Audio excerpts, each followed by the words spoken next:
আসসালামু আলাইকুম রহমতুল্লাহি ওয়া বারাকাতুহু। সম্মানিত দর্শক, পায়ের আওয়াজ পাওয়া যায়। এই শব্দটি বা এই বাক্যগুলো এই বাক্যটি আমাদের দেশে অত্যন্ত জনপ্রিয় একটি বাক্য।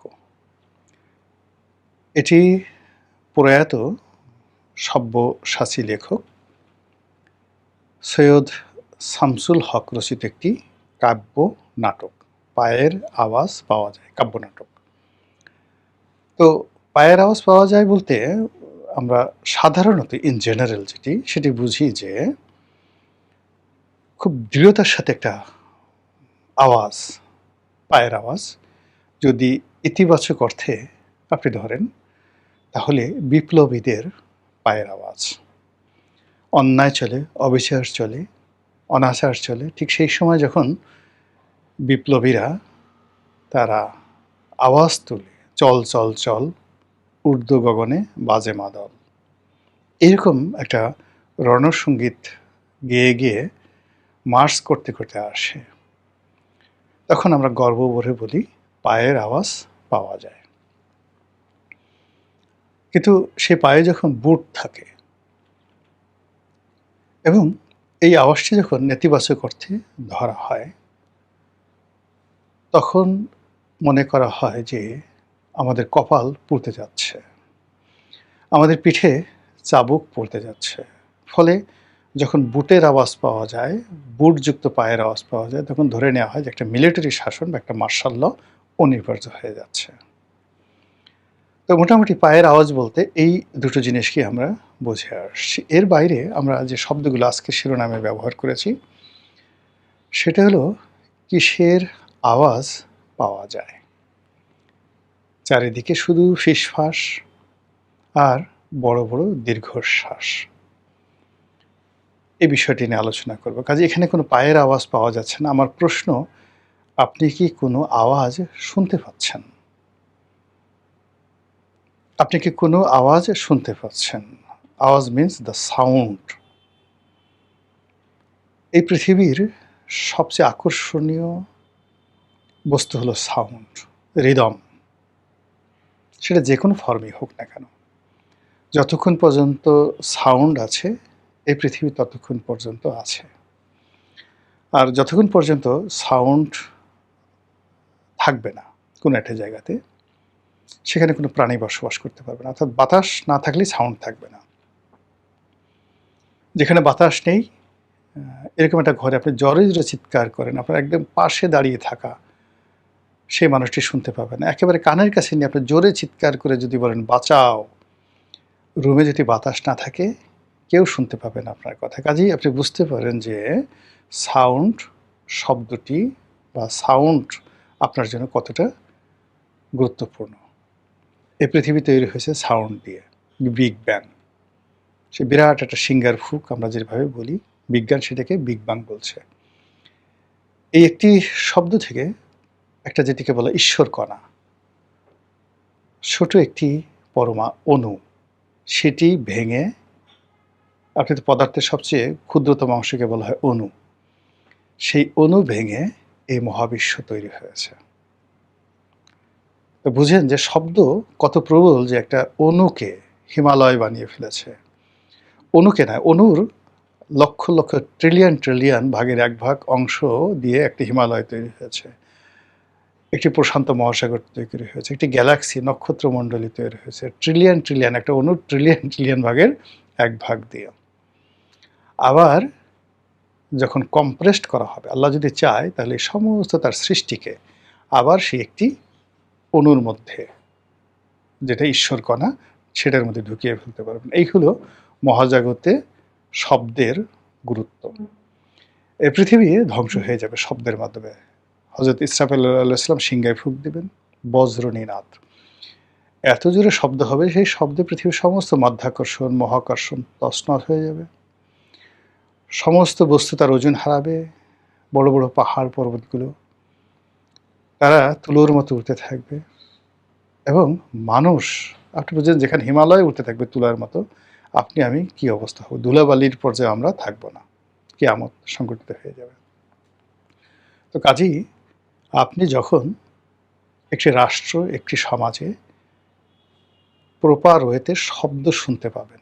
ইট মিনস সেই রাষ্ট্রটা জীবিত আছে, বেঁচে আছে, সঠিক ওয়েতে আছে। আমার শুধু প্রশ্ন, আপনি এই রাষ্ট্রে 2026 সনের জুলাই মাসে কি কি শব্দ শুনতে পাচ্ছেন? Is it proper? এগুলো কি সঠিক? এই শব্দগুলো কি আপনাকে আশা জাগাচ্ছে? বা আপনি কি আদৌ কোনো শব্দ শুনতে পাচ্ছেন যে শব্দ আপনাকে বেঁচে থাকার প্রেরণা যোগাচ্ছে? গণতন্ত্রের কোনো ভাষা আপনি শুনতে পাচ্ছেন? গণতন্ত্রের কোনো গান, সঙ্গীত, চিত্রকলা কোনো কিছু আপনার নজরে আসছে? নাকি এমন কিছু শুনছেন, এমন কিছু দেখছেন যেগুলো আপনাকে প্রতিটা মুহূর্তে ভেলকিবাজির মধ্যে ফেলে দিচ্ছে? মনে হচ্ছে কোনো জাদুকর আপনাকে মোহাবিষ্ট করে রেখেছে। ১ মিনিট পরে কি হবে আপনি জানছেন না। এখন কি হচ্ছে আপনি বুঝছেন না। তাহলে আপনি হয়তো মাতাল হয়ে গেছেন অথবা আপনি নির্বোধ হয়ে গেছেন। আপনি মদ্যপ হয়ে পড়েছেন যে কারণে আপনার চারিপাশে যা কিছু ঘটছে আপনি কোনো কিছু বুঝছেন না। আপনি মাতালের মতো শুধু বকে যাচ্ছেন, কথা বলে যাচ্ছেন। অথবা আপনি এত বোকা, শিশু, অবোধ হয়ে গেছেন, আপনার চারিপাশে সহজ সরল সাধারণ ঘটনাগুলো ঘটে যাচ্ছে কিন্তু আপনি বুঝছেন না। দুটো অবস্থাতেই আপনি এই পৃথিবীর জন্য, এই দেশের জন্য আর অপরিহার্য নয়। কাজেই আমাদের এই দেশ থেকে কি আওয়াজ আসছে? মসজিদের আওয়াজ কেমন? মন্দিরের আওয়াজ কেমন? পাহাড়ের আওয়াজ কেমন? পদ্মা নদীর আওয়াজ কেমন? যমুনা, ব্রহ্মপুত্রের আওয়াজ কেমন? পাখি কিভাবে গান গাইছে? বাতাস কিভাবে প্রবাহিত হচ্ছে? বৃষ্টি কিভাবে পড়ছে? কবি কি কবিতা রচনা করছে? শিয়ালগুলো কিভাবে ডাকছে? কুকুরগুলো কিভাবে ঘেউ ঘেউ করছে?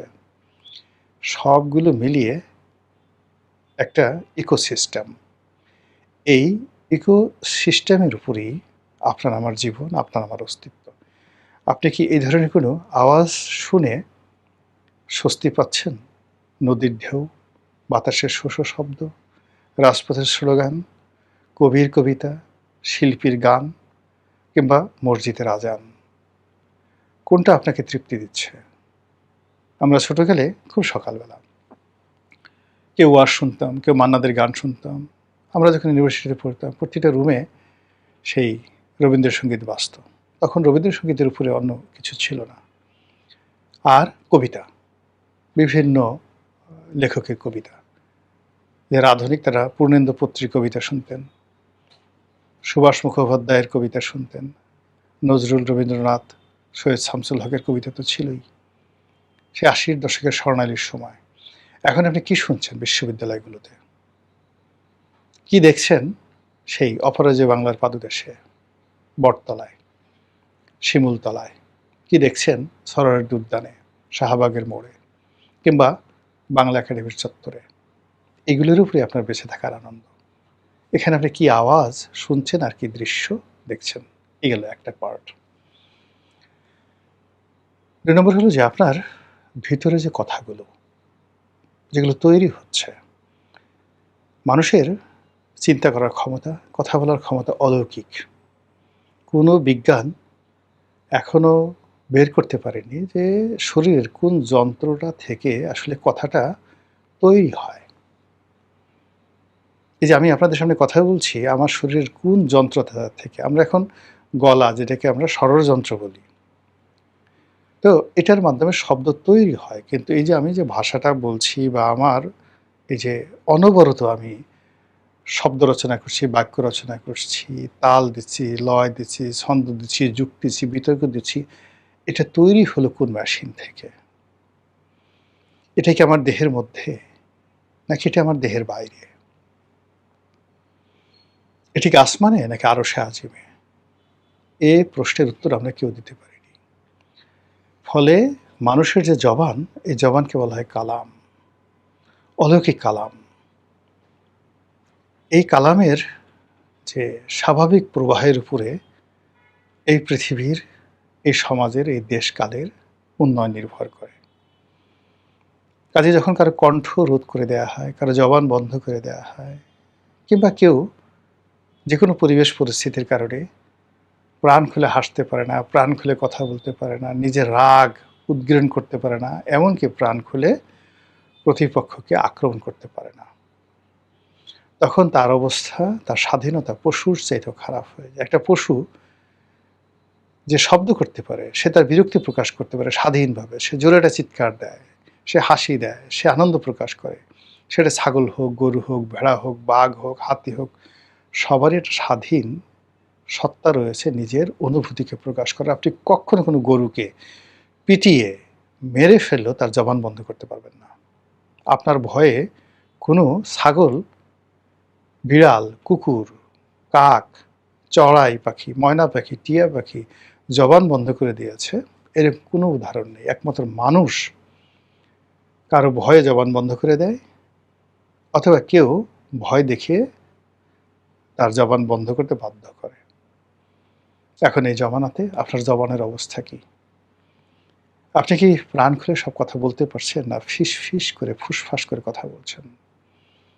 যদি বলতে পারেন আপনি ভালো আছেন, আর যদি ফিসফাস করে কথা বলতে হয় আপনাকে, তাহলে ওই যে কিসের আওয়াজ পাওয়া যায়, যদি ধরে নিতে হবে আপনি কোনো আওয়াজই পাচ্ছেন না এবং আপনি পতনের অতলান্তে চলে যাচ্ছেন।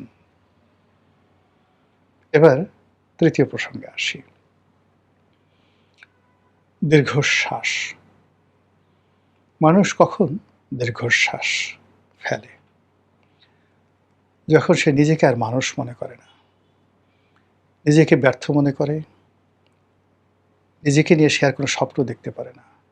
সে যখন মনে করে তার শ্রমের মূল্য নেই, সে মনে করে তার পরিশ্রমের কোনো মূল্য নেই, সে মনে করে মানুষ হিসেবে তার যে জন্ম, এই জন্মের কোনো সার্থকতা নেই, সে বেঁচে থাকতে স্বাচ্ছন্দ্য বোধ করে না, মরে যেতেও তার কোনো ইচ্ছা হয় না।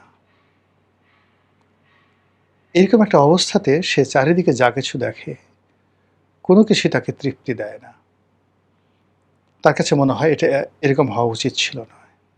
তার এক ধরনের ফ্রাস্ট্রেশন নিজের জন্য, যে আমি আমার কাজের জন্য ফলাফল পাচ্ছি না, আমি মানুষ হিসেবে কোনো মূল্যায়ন পাচ্ছি না কারো কাছ থেকে, আমার যেটা প্রাপ্য, আমার শ্রম, আমার অর্থ, আমার বিত্ত, আমার ধন সম্পদ যা কিছু আছে, প্রতিটি জিনিস স্বাধীনভাবে ভোগ করার আমার যে ক্ষমতা, সহজাত মানবিক ক্ষমতা, এই ক্ষমতার পথে আমার বিরাট একটা বাধা তৈরি হয়েছে। তখন নিজের অজান্তে মানুষের মধ্য থেকে একটা দীর্ঘশ্বাস বের হয়ে আসে। যখন দীর্ঘশ্বাস বের হয়, ধরে নিতে হবে যে সমাজে, যে রাষ্ট্রে নাগরিকদের এরকম দীর্ঘশ্বাস বেশি হয়, ওই সমাজের সব কিছু কার্বন ডাই অক্সাইড বলা হবে না, কার্বন মনোঅক্সাইড, মানে কার্বন ডাই অক্সাইড বিষাক্ত, এর মধ্যে পড়লে আপনি মরে যাবেন, আর মনোঅক্সাইড আরও বিষাক্ত। তো মানুষের দীর্ঘশ্বাস একটা সমাজকে, একটা রাষ্ট্রকে, একটা দেশকে, একটা জনপদকে কার্বন মনোঅক্সাইডে পরিপূর্ণ করে তুলে সেখানে কেউ বাঁচতে পারে না। না বৃক্ষ, না লতা, না ফুল, না ফল, না পাখি, সব কিছু তছনছ হয়ে যায়। সেই দিক থেকে এখন এই বাংলায় আপনি কি দীর্ঘশ্বাস ছাড়ছেন, নাকি প্রাণ খুলে বলছেন আলহামদুলিল্লাহ আলা কুল্লি হাল? আল্লাহ, শেখ হাসিনার ১৫ বছরের দুঃশাসন গেছে, আওয়ামী লীগের কর্তৃত্ববাদী শাসন গেছে, ছাত্রলীগ গেছে, যুবলীগ গেছে, তুমি আল্লাহ আমাদেরকে শেখ হাসিনার পরিবর্তে রাষ্ট্রনায়ক তারেক রহমান সাহেবকে দিয়েছ, তুমি আমাদেরকে বিশ্ববিজয়ী নোবেল লরিয়েট ডক্টর মোহাম্মদ ইউনূসকে দিয়েছ, আলহামদুলিল্লাহ। চোখের পানি ফেলে দেন, আল্লাহ তোমার দরবারে শুকরিয়া। আল্লাহ, ছাত্রলীগ গেছে, আমরা সমন্বয়কদেরকে পেয়েছি, হে আল্লাহ তুমি কত ভালো, বলে আপনি চোখের পানি ফেলে দেন, আমি এই যে এদেরকে পেয়েছি, একটু উমরা করে আসি। এত শান্তিতে এরা আমাদেরকে রেখেছে, একসময় আমাদেরকে রামদা দিয়ে ভয় দেখাতো, এখন এরা আমাদেরকে কত সুন্দর আদর করে, চুমো দেয়, আমাদেরকে জড়িয়ে ধরে, আমাদের হাতকে শক্তিশালী করে, প্রতিটা মুহূর্তে আমাদের বেঁচে থাকার প্রেরণা যোগায়। এদের দেখলে আমাদের চোখের পাতা শীতল হয়ে যায়, আমাদের সমস্ত ক্লান্তি দূর হয়ে যায়, আমরা আবেশে আবেগে ঘুমিয়ে পড়তে চাই। আপনি কি এরকম হচ্ছে? যদি হয়ে থাকে আলহামদুলিল্লাহ, আর যদি আপনার দীর্ঘশ্বাস আসে, তাহলে শুধুমাত্র আপনি নিজে যে বিপদে পড়বেন তা নয়। আপনার সঙ্গে আমরা সবাই ২-৪ জন এখনো যারা খুব আনন্দ ফুর্তিতে লাফালাফি আমরা করছি, আমরাও বিপদে পড়ব। মহান আল্লাহ আমাদের সবাইকে হেদায়েত দান করুন এবং হেফাজত করুন। আসসালামু আলাইকুম ওয়া রাহমাতুল্লাহি ওয়া বারাকাতুহু।